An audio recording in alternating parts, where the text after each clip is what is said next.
దేవునికి మహిమ కలుగునుగాక. సహోదరి సహోదరులకు, దేవుని యొక్క బిడ్డలకు, విశ్వాసులకు, గ్రామ ప్రజలకు ప్రతి ఒక్కరికి నా హృదయపూర్వక వందనాలు. ఈరోజు దేవుని యొక్క వాగ్దానము, వేటగాని ఊరిలో నుండి విడిపించువాడు ఆయనే, నాశనకరమైన తెగులు రాకుండా నిన్ను రక్షించువాడు ఆయనే.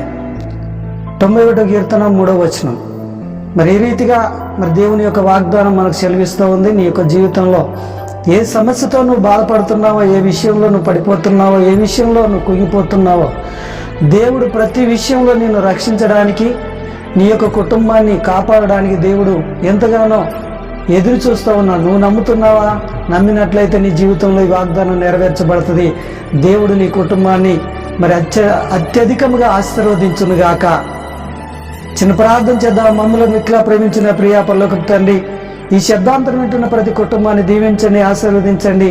నీ కృపలో భద్రపరిచి నీ నామాన్ని మైపరుచుకునండి.